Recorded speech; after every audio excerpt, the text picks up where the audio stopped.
Unang digmaan pandaigdig, World War I, magsanhi at pagsisimula. Pagpatay kay Archduke Franz Ferdinand noong Hunyo 28, 1914, si Archduke Franz Ferdinand ng Australia at ang kanyang asawa na si Sofia at ng Serbian nationalist na si Gavrilo Principe Severero Serbia. Ito ang nag-trigger ng digmaan. Mga bansang kasangkot, mga alyadong Persia, Allied powers kabilang dito ang Pransya, Imperyong Briton, Imperyong Ruso hanggang 1917 Estados Unidos, mula 1917 Italia, Imperyo ng Hapon at iba pa. Mga Persian Central powers, binubuo ito ng Imperyong Aleman, Australia, Hungary, Imperyong Ottomano at Bulgaria. Magmahalagang labanan at pangyayari. Trench warfare, karaniwang sa larangan kanluran kung saan ang sundalo ay nakatira at nakipaglaban sa maghukay o trench. Laban sa Marine, ang unang labanan noon September 1914 ay humadlang sa pag-usad ng mga Aleman patungo Paris. Pagsalakay sa Lusitania, noong Mayo 1915 binaril ng submarino ng Alemanya ang barko ang Lusitania ng Britanya, na nagdulot ng pagkamatay ng mahigit 1,100 kabilang ang mga taong mamamayang Amerikano. Labanan sa Verdun at Sami-Dalo, malalaking labanan noong 1916, nagdulot ng napakaraming pagkamatay at pinsala. Magbagong teknolohiya ng digmaan. Tangke, unang ginagamit ng Britanya noong 1916 sa labanan ng Somme. Mag-eroplano, ginamit para sa pagmamasid, pag-atake at paglabanan sa himpapawid. Magsandatang may gas, unang ginamit ng Aleman noong 1915 na nagdulot ng malubhang pinsala at pagkamatay. Pagwawakas at pagkinahinaan, noong November 11, 1918 na nagkaroon ng armistice, nagwakas ng labanan ng larangan kanluran ng sunduan kapayapaan kabilang dito ng Tratado ng Versailles na nagligtaan noong 1918 na nagdulot ng malaking pagbabago sa mapa ng Europa at nagbigay ng parusa sa Alema. Introduction. Ang unang digmaan pandaigdig ay tinuturing na isang internasyonal salungatan. Ang magbansang noon 1914 to 1918, karamihan sa magsangkot na may bansa ay nasa Europa, kabilang ng Russia at Estados Unidos. Tunggalian din ito sa pagitan ng magbansang nasa panig ng Triple Alliance na binubuo ng Germany, Italy at Australia at Hungary, at ang Triple Entente ng France, Great Britain at Russia. Nang pasimula ng 1917, nasangkot na din ang Estados Unidos sa pagitan ng dalawang alyansa ito. Isa sa mahalagang pangyayari sa kasaysayan ng daigdig.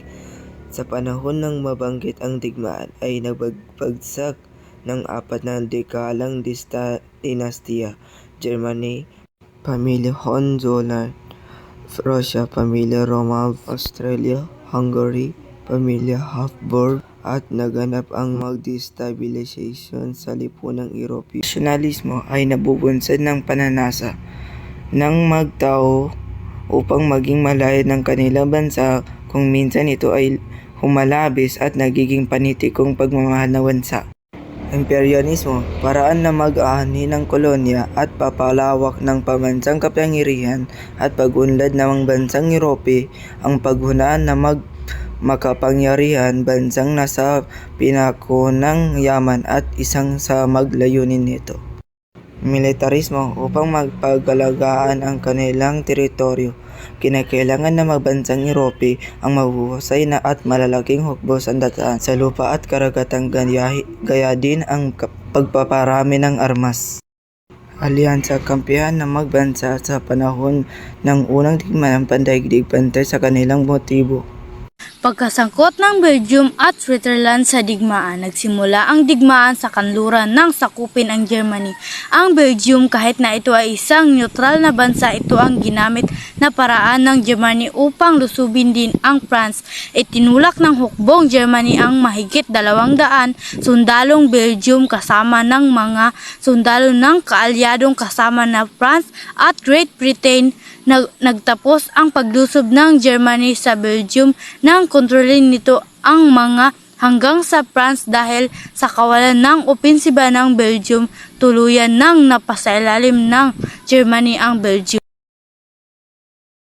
Kalagayan ng kanilang lipunan bago at sa panahon ng unang digmaang pandaigdig, isang siglo na ang nakalipas, iniwan ng milyong-milyong kabataang lalaki ang seguridad ng kanilang tahanan at sumulang sa digmaan.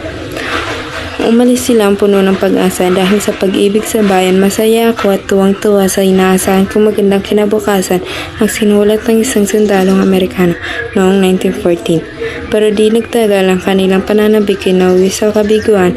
Walang sino man nakaisip na ang napakaraming sundalo ay naiipit sa pakikipagdigma sa Belgium at presensya. Tinawag ito noon ng mga tao na malaking digmaan. Ngayon tinatawag ito ng unang digmaang pandaigdig. Ang unang digmaan pandaigdig ay malaking pag-uusap. Ang dami ng pinsala ayon sa ilang patataya. 10 milyon ang namatay at 20 milyon ang nasugatan. Resulta rin ito ng malalaking pagkakamali. Hindi napahinto ang estadista sa Europa ay ng tensyon sa pagitan ng bansa na lumala at naging pandaigdig ng digmaan. Marahil higit sa lahat, ang malaking digmaan ay nag-iwan ng permanenteng pilat sa daigdig. Binigo nito ang daigdig na parang naapektuhan pa rin ito sa atin sa ngayon.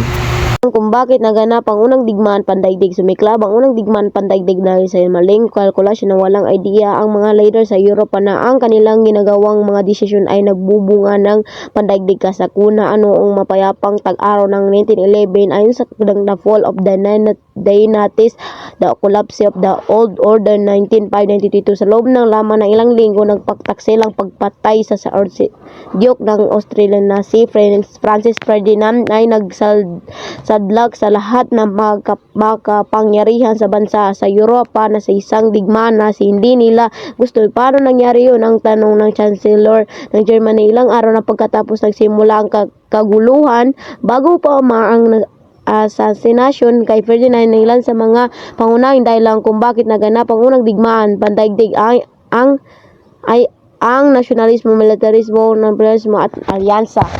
Labanang kanluran Allied force laban sa Germans. Pangyayari, ginagamit ang mga Germans ng Chieftain Plan kung kaya't halos nasakop nito ang lungsod ng pera, subalit sa tulong ng Russia ay nahati ang hukbong ng Germans kung kaya't nabawasan ang power sa nito na sa Salakay sa Paris. Tatagumpay ang Allied force na paatrasin ang powers ng Germans.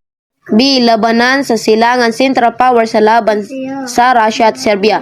Pangyayari, ito ay naganap sa pagitan ng pinagsanib ng power ng Russia at Serbia laban sa powers ng Germans, Turkey at Austria at Hungary. Ang labanan nito ay mula sa baybayin ng Baltic Sea hanggang sa Black Sea. Ang pagkakasangkot ng United States sa unang digmaan. Sa pagsiklab ng digmaan noong 1914, pinili ng United States sa pangunguna ni Pangulong Woodrow Wilson na walang kapihan. Alyansa ng United States ay isang sa magkapalit ng kalakal ng Britain. Kung kaya't hinding naglaon ay nagkaroon din ng teksyon sa pagitan ng Amerika at Germans. Unrestricted warfare kung saan ay palulubigin ang hukbong pandagat ng Germans anumang barking papasok sa Britain kalaban man o hindi isang pribadong barking Amerikano. Ang pangyayari ito ay lubhang ikinagalit ni Pangulong Wilson ay inagako ng Germans ang responsibilidad na eksidente. Implikasyon na nagganap na digmaan sa kasaysayan at sa hinaharap. Ang mga leader na gumawa ng kapahamak-hamak na mga desisyon lumuntong sa digmaan ay walang idea sa mga naging resulta nito. Pero di nagtagal, natunton ng mga sundalong nakikipagbaka ng liyeded ng digmaan. Natuklasan nila ang bigo ang kanilang mga plano. Nalinlang sila ng kanilang mga klero at dinaya sila ng kanilang mga leader. Political, nagkaroon din ng taggutom at problema sa ekonomiya pagkatapos ng digmaan. Ang kahal ng bahagi ng Europa ay nagdulot ng taggutom nang matapos ang digmaan noong 1918. Noong 1923, ng pera ng Germany ay nawala ng halaga pagkalipas ng 6 na taon. Bumagsak ang ekonomiya ng buong daigdig. Epekto ng unang digmaan, ekonomiya, milyon-milyon ang hari-harian at implikatura ng nawasak. Number 2, tagutom. Number 3, pagkalat ng sakit, epidemya, lipunan, parami ng armas. Number 2, nagtuklas ng teknolohiya lalo ng higit sa sakyan, pagdigma. Number 3, pagpatay sa magsilbihan, kababahiyan, nagkaroon ng trabaho tulad ng driver, sasaka at clerk. Number 2, nagbigay ng karapatang bumoto at iboto.